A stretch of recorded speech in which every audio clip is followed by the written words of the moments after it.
The sun god, Nika, remains a mystery. We don't know much about Nika yet, but I believe a critical clue lies in a technique used by Luffy. Gomu Gomu no Dawn Rocket. In the original version, it's expressed as such, where one part means white, and the other signifies dawn. Thus, in the world of One Piece, we can deduce a deep connection between white and dawn. While it's unlikely that Luffy consciously chose this name with that symbolism in mind, it's plausible that Nika's will influenced him to use this technique. Moreover, Nika could be a pivotal character for unveiling the true history of the One Piece world. There's another scene I'd like to draw your attention to, which follows Luffy's defeat of Kaido in the final stages of the Wano Country arc. In this scene, Luffy's wanted posters were printed. One may wonder, why would the Five Elders fear this photo spreading across the world? The revelation of this information could act as a catalyst, heralding the world's dawn. I personally believe this event to be the Egghead Incident, which may publicize the existence of the sun god Nika to the world. In this video, I will discuss the countries and groups deeply connected with Nika and the Dawn, based on the current situation. Anyway, welcome to another episode of Dawn Dusk. The proprietor of this channel is a native speaker of Japanese and offers insights and analyses rooted in their first-hand experience of reading the original version of One Piece. And I'm currently involved in manga, website The Article Translation. If you're a manga artist and need help with translating your work into Japanese, please don't hesitate to contact me. You can reach out via Instagram messages or Gmail. In any case, my hope is for us to grow this channel together as true Nakama. In the One Piece world, genuine stories are passed down, often altered by someone. For instance, consider the book of Norland the Liar. A character on the cover bears a resemblance to Norland, even if it appears somewhat foolish. Even when the narrative deviates from the truth, someone out there knows the real story. Among the Tontatas, a heroic story of Norland has been passed down through generations, preserving his image as a hero. Mont Blanc Cricket, in faith of his ancestor, kept diving deep into the sea. The stories of Akazaya and Odin reflect similar circumstances. In the concluding part of the Wano Country arc, the children underwent re-education, with the story being modified. The teachings of Sarahebi Sensei and the new teacher inspired by Japanese Rakugo storyteller teach the same factual history of the Wano Country. However, they deliver these facts from entirely different perspectives. Thus, it's crucial to consider from whose viewpoint the story is being told. The full story is yet to unfold, but it seems that there's an important tale being inherited across the world of One Piece, the legend of Nika. When Who's Who describes the legend of Nika, he envisions Nika's silhouette. As such, in the One Piece world, there are likely people who will recognize Nika, the sun god, by looking at Luffy's bounty poster image. Now, who might be aware of Nika? The first group that comes to mind is the Fishmen. Otoheim constantly talked about moving under the sun, and Jinbei was unusually upset when Who's Who mentioned the history of Fishmen enslavement. Jinbei's reaction to Who's Who's explanation seemed to indicate his familiarity with the sun god's story. In fact, the Neptune royal family had been storing energy steroids in a Tamate Bako. After consuming these steroids, Hodi's hair turned entirely white, and he aged rapidly after exerting his powers. These traits coincide with Nika's. Hence, we can speculate that these energy steroids might be a failed attempt to mimic Nika's powers through means other than the devil fruit. Otoheim's thoughts on the sun suggests that the legend of the sun god Nika might also be a tale told in Fishman Island. Next, we have the Sun Pirates. Their choice of a sun symbol was originally to hide the slave marks etched onto several members. However, there likely is a deeper reason for choosing the sun. One reason could be that the legend of the sun god might have been passed down in Fishman Island, as I previously mentioned. The other reason could be Fisher Tiger's history as a slave. According to Who's Who, the sun god is a legendary warrior, believed by the slaves to be their eventual savior. This suggests that the legend could still be alive among the current slaves in Mariajois, serving as their sole beacon of hope. I propose that Fisher Tiger, having been a slave in Mariajois, chose the sun as their emblem after hearing this tale. Furthermore, the Kozuki family crest and Alabasta's national flag both incorporate a sun-like symbol. The reasons for the Kozuki family and Alabasta might be distinct from those of the Fishman pirates. Yamato says Momonosuke is the one to usher the world into dawn, and Princess Lily from Alabasta used the term dawn in her letter.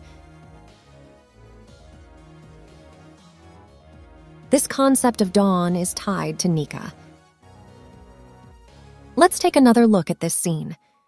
From Nika's appearance alone, a connection to the sun is not apparent. Yet, if in this scene white symbolizes dawn, then perhaps Nika might be representative of dawn itself. Now, let's turn our attention to other nations and peoples who may have continued the tradition of the sun god Nika.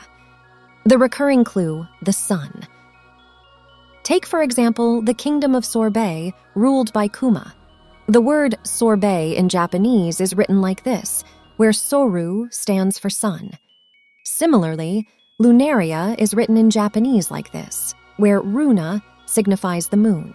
Hence, drawing parallels with sorbet and lunaria, it's plausible to infer a connection between the kingdom of Sorbet and Nika, the sun god.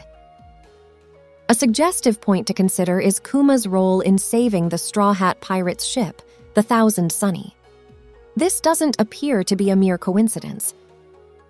Another symbol hinting at Nika is the sun cross, commonly associated with him.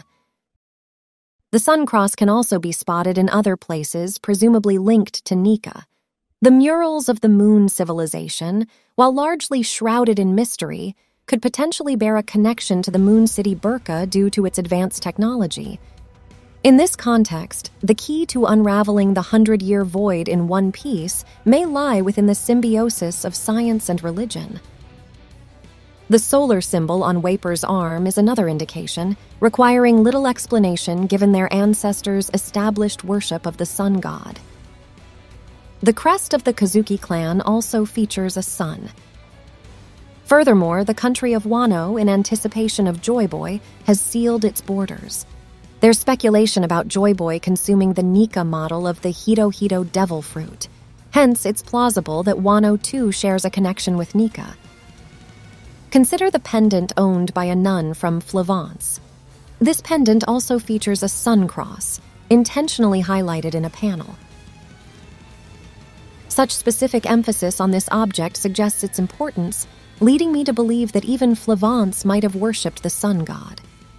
Intriguingly, Law, who hails from this town, has the D subtly hidden in his name, Trafalgar D.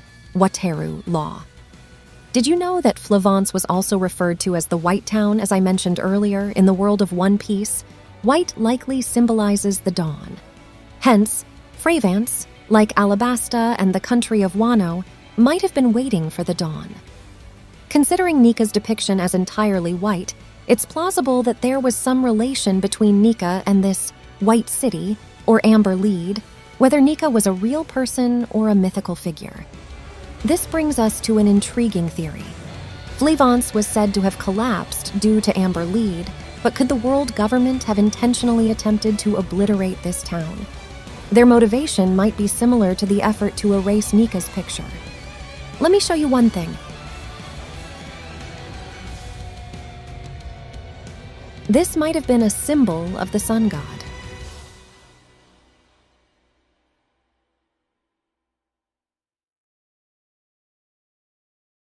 Finally, there is another location where the sun cross can be found, and in that place, there's something that resembles ancient text. Can you guess where it is?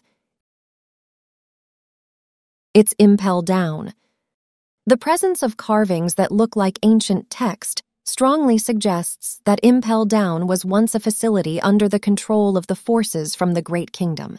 This is likely why we see a solar cross embellishing the apex of this building. Perhaps Impel Down was once known as Impel Dawn. It's also probable that this is where Who's Who first heard about the legend of Nika. This leads us to formulate a possible narrative. At some point in the past, someone who could understand these ancient inscriptions was incarcerated here by the world government. This individual deciphered the carvings on the wall and perhaps spread tales of Nika to bring hope to their fellow inmates.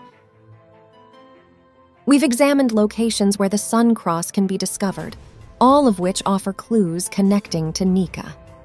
In the One Piece universe, the Sun and the Sun Cross probably symbolize a belief in Nika. It is conceivable that all the nations and groups safeguarding artifacts or flags that bear these symbols could end up joining forces with Luffy, who holds the power of the Sun God, to combat the world government. I would like to add some additional insight. The symbol we've discussed resembles a Celtic cross. In Celtic culture, there's a symbol called the triskele or triple spiral. In the One Piece manga, we can find a symbol bearing a striking resemblance to this. Yes, the swirl. If people identify Nika, the sun god, as the silhouette envisioned by Who's Who, they might acknowledge the existence of Nika upon seeing Luffy's bounty poster. The reason being that his hair bears similarity to Luffy's Gear 5th hairstyle. As of now, we can only discern his silhouette, but if his real face is unveiled, we might detect a swirl on his head. To bolster this theory, allow me to present something intriguing. According to Celtic mythology, the actual sun god is Lugh. When we examine his image, we can spot a Celtic cross. This draws parallels to the scene where Luffy has just overcome Kaido. The resultant shockwave was depicted as a Celtic cross. This could hint that this symbol holds significance when trying to establish a connection with Nika in the world of One Piece. Let's delve further into information about Lugh, Celtic god of the sun. He's commonly referred to as the long hand or the long arm. This reminds us of Luffy's characteristic move, the Gomu Gomu no Pistol, a technique where he stretches his hand out long.